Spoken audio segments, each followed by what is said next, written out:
Section 2C बना, मुकेश भाई मौजा ही मौजा हो गए। आई एम हैप्पी बोल दिए प्रधानमंत्री। प्रधानमंत्री ये क्यों किया आपने? ये कानून ये बना दिया कि अगर जितने बिहार में आसार खदीमा के तहत मस्जिदें होंगी, जो दर्जे वक्फ हैं बिहार वक्फ बोर्ड में, वो वक्फ की जायदाद नहीं रहेंगी, आसार कदीमा उसका मालिक होगा। जो जालिम लोग टीवी चैनल पर बैठकर आदिल हसन से असदुद्दीन ओवैसी को गाली देते हैं, प्यारे जितनी गाली देना है दो, कोई फर्क नहीं पड़ता। तुम्हारी गाली देने से मेरी इज्जत में फर्क नहीं आता, तुम्हारी गाली देने से मेरी शोहरत में कमी नहीं आती, तुम्हारी गाली देने से मेरी रात की नींद खराब नहीं होती। हां, अगर तुमको फायदा होता है, क्योंकि तुम्हारे दिलो दिमाग में एक बीमारी है नफरत की, शायद ओवैसी को गाली देने से वक्तिया तुमको फायदा होता है तो दो, मगर ये तो बताओ इस कानून में किसको फायदा पहुंच रहा है? कुछ फायदा नहीं है मुसलमानों को। और प्रधानमंत्री बोलते मुसलमान 30% गरीब है। अगर है तो तुमने क्या किया बताओ?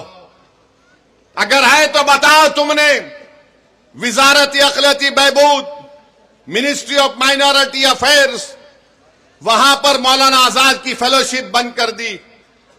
जो अक़लियतों के बच्चे जिसमें मुसलमान, सिख, ईसाई, बौद्ध और जैन धर्म के हैं, जो पीएचडी कर रहे हैं, उनको पैसे नहीं देगी सरकार, तो गरीबी आएगी नहीं आएगी?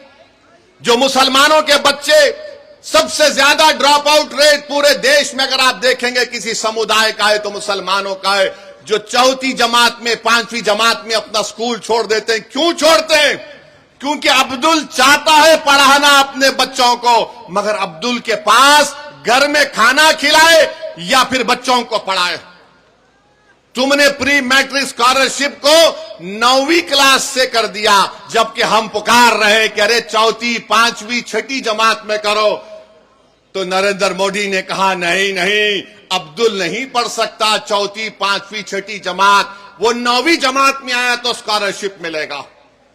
अरे अगर जो चौथी, 5वीं, 6ठी, 7वीं पढ़ेगा तो 9वीं को पहुंचेगा ना।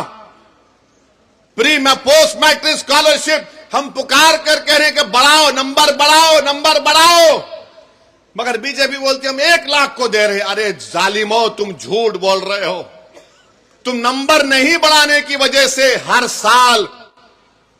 हर साल डिग्री में हमारे कम से कम 5 लाख बच्चे स्कॉलरशिप से महरूम हो जाते, और बढ़ाने के लिए सिर्फ 1000 करोड़ की जरूरत है, 1500 करोड़।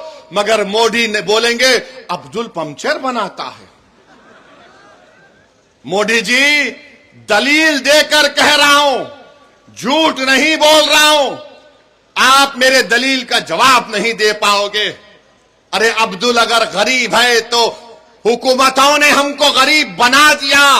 अब्दुल अगर पंक्चर की दुकान पर काम कर रहा है तो किसी हद तक अब्दुल के बाप की भी जिम्मेदारी है, क्योंकि अब्दुल के बाप ने समझा ये सामाजिक इंसाफ की बात कर रहे हैं, ये सेकुलरिज्म की बात कर रहे हैं। हमने सबका साथ दिया, कभी सामाजिक न्याय पर दिया, तो कभी यादव मुसलमान इत्तेहाद के नाम पर दिया, तो कभी हिंदू मुस्लिम इत्तेहाद के नाम पर दिया। जिसको हमने वोट दिया वो मोटा हो गया, वो महल में जाकर बैठ गया, और जिसने उनको वोट डाला गरीबी उसका मुकद्दर बन के रह गया। तो अब आपको सोचना है कि आप किस तरीके से फैसला लेंगे।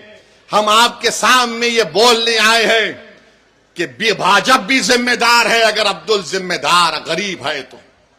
और बीजेपी अपने पैम्फलेट में कहती है कि 70% वक्फ की जायदाद पर कब्जा हो गया, तो तुम कब्जा कैसे निकालोगे?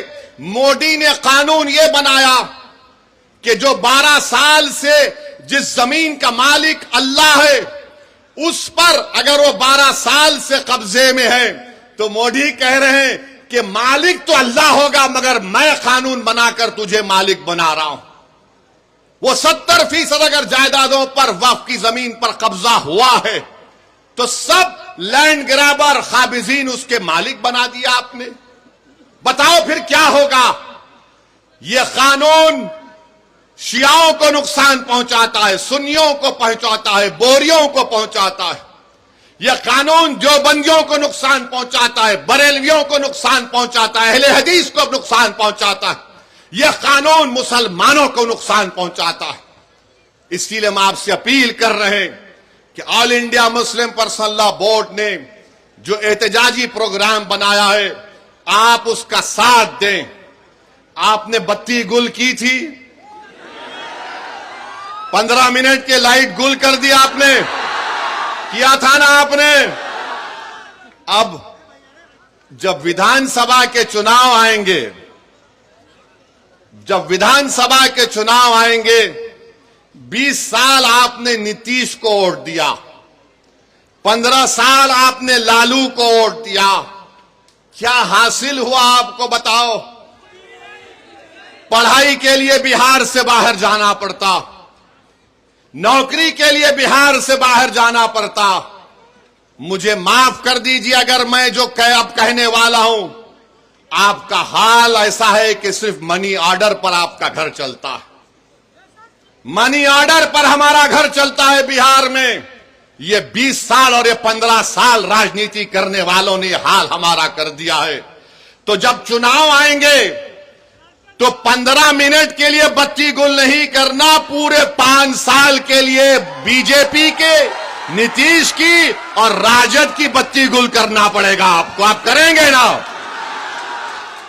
कहीं जज्बात में आके हाथ तो नहीं उठा रहे?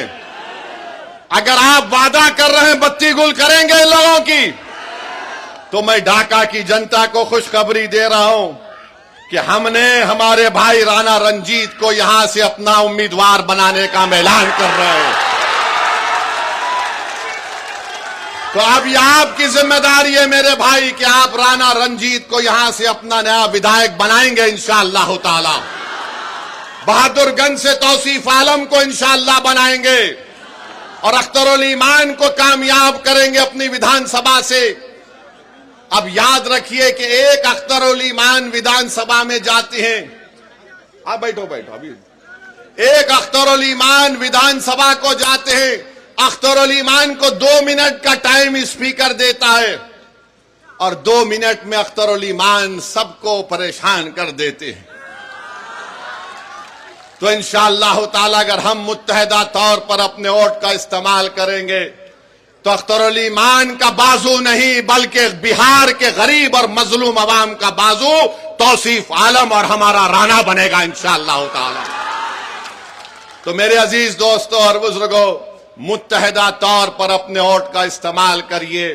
अब बहुत हो गया, ये हर बार चुनाव आता तो इनको एक ही चीज नजर आती, ओवैसी बी टीम है,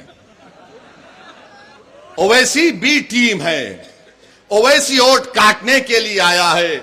अरे तुम याद रखो, जब तक अल्लाह मुझे जिंदा रखेगा मैं तुम्हारी नाक में और दिमाग में दम करके रखूंगा इंशाअल्लाह ताला। तुम जितना बोलते बोल लो, मगर लालू जी आपके 15 साल हमको क्या मिला बताओ?